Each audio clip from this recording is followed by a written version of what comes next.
Welcome, students. This is part 2 of the judicial branch. This is a continuation of part 1 of the judicial branch. So this is part 2. As we already looked at, the Supreme Court is going to exercise both original and appellate jurisdiction. So a court case can either originate in the Supreme Court, but there's specific criteria for that, or it can be the last court of a series of other court cases that you've different hoops that you've been through of the other court system. Cases can reach it from either the state or the federal level. It only hears about 100 cases a year. There's about 8,000 that are submitted to the Supreme Court, but they only hear about 1% of those. An example of a Supreme Court case might be Snyder versus Phelps. The fundamental question that they had is, does the First Amendment protect protesters at a funeral from liability for intentionally inflicting emotional distress on the family of the deceased? That's the example of the Rustboro Baptists that protest military funerals. And so, question of First Amendment rights. That would be an example of something that the Supreme Court would arbitrate over. So looking at the court system, the Supreme Court, of course, is the highest court. This is the federal model. So again, remember that there's 3 tiers in the state courts that can eventually reach up to the Supreme Court. Under the Constitution, there's only 94 district courts. So if it's a federal matter, you can only start as a civilian in those 94 district courts. There's 12 U.S. Court of Appeals. So if the decision is not your way and there's discrepancy in your original district trial or new evidence, you can appeal it.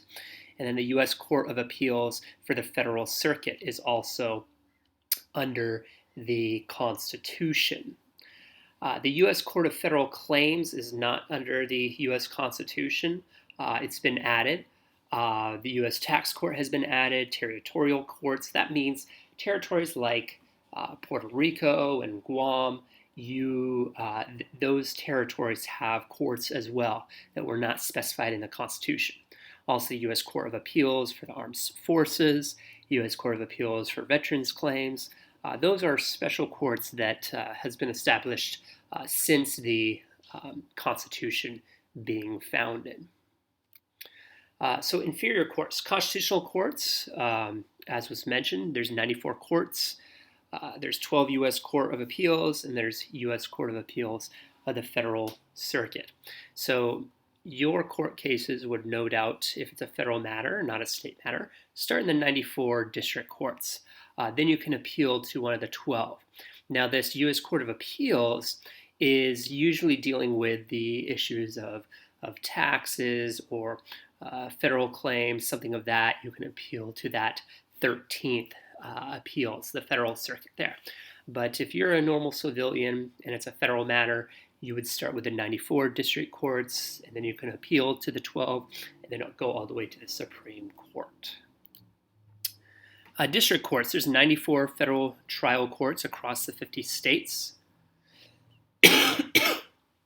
Original jurisdiction in most federal cases. They hear both civil and criminal cases. So if you've committed a federal crime, or if you are suing the federal government, the 94 district courts will hear this. But if that does not go your way, then you can appeal it. The appellate jurisdiction looks for mistakes in prior decisions. They filter for the Supreme Court, and there's 12 courts of appeals. The 13th, again, is the Federal Circuit that focuses just on those special federal matters there. Opinions. So when it comes to a court's opinion, the Supreme Court has a majority opinion and a dissenting opinion.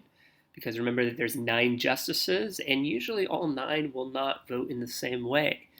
Big surprise, right? You have more conservative justices and more liberal justices, so usually they don't vote 9-0. Usually it's a 5-4 or a 6-3. something of that nature. So the majority opinion of the court that announces the court's decision in a case and sets out the reasoning on which it is based. It sets the precedents, examples to be followed in similar cases as they arise in any level of court. So the Supreme Court decisions are not just for the immediate case. It also sets a precedent, because remember that we are on a basis of a legal system that sets that precedent. It's that whole idea of the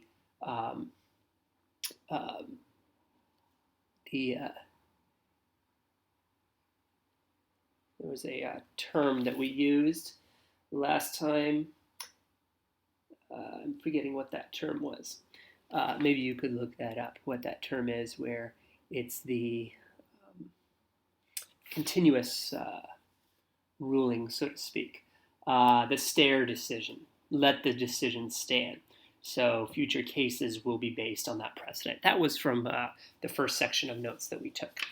So the concurring opinion will add or emphasize a point not made in the majority opinion. So if one of the justices wants to make a concurring opinion and make a statement, they can. The dissenting opinion, however, is written by justices who did not agree with the court's decision. So if it's a 7-2 decision, the two dissenting opinions, they would agree on who would write up that dissenting opinion. It would just be one person. Types of jurisdiction. Jurisdiction is where your court case is heard. You have exclusive jurisdiction, cases that can only be heard in federal courts. So you have certain court cases that can only be heard in the federal level, not the state level. But then you also have concurrent jurisdiction, where you could either appeal to the federal or the state courts to share the power to hear the cases. So you can either start in the federal or start in the state. It would benefit you to start in the state because there's more appellate processes that could appeal courts that could go in your favor. But example of this might be a case involving diverse citizenship. A state can only hear your case if it applies to that state. But if it's multiple states, then you could appeal to the federal court. If it's a sum of money over $75,000 that you're suing for, then it could be a federal matter as well. Original jurisdiction is a court in which a case is first heard. So if you're starting in the district federal courts, that's the original jurisdiction. Or if in the state trial superior courts, that's the original jurisdiction. Appellate jurisdiction is a court that hears a case on appeal from a lower court. So that would be the state appeals court if it's at the state level, or the 12 U.S. courts of appeals, plus one federal circuit court. Those are the appellate courts. So you're appealing versus original. Federal courts, two types of federal courts. We have Supreme Court and we have inferior courts. Supreme Court is the highest court in the U.S. and only one specifically established in the Constitution. The inferior courts, however, are lower federal courts. There's two types of inferior courts. There's constitutional courts, such as the district courts. There's 94 of them. The U.S. Courts of Appeals, it's the 12 districts. There's also special courts established for a specific purpose. And those are not specifically in the Constitution, but we've added them. For example, the tax court, U.S. Court of Federal Claims, the territorial courts, things of that nature are the special courts versus the constitutionally established courts. As you see right here, the Supreme Court at the top. You do have your military courts and your courts of the armed services. That is specifically just for the armed services. So if you're not in the military and have not committed a crime while in the military, you would not go to that court. The 94 district courts, that's where you would start your case, and then you can appeal your decision, and then it could go to the third level of the Supreme Court. Special courts, as we've mentioned, those are the federal regulatory, territorial courts, international trade, tax courts, and you have the Court of Appeals for the Federal Circuit there as well that you can appeal to. So you can appeal to the district courts on some of those matters, and some of those matters go to the appeals of the Federal Circuit. That would be things like taxes, territorial, U.S. Court of Federal Claims, and such. State appeals process, as we had mentioned before, starts at the state trial courts, also known as the superior courts. Then you go to the intermediate appellate courts there. Then it could go to the state Supreme Court. But you could even go to the federal Supreme Court, but you only have a 1% chance that they'll actually hear you, and then you have a 50-50 if they'll actually vote in your favor. Thank you for taking these notes.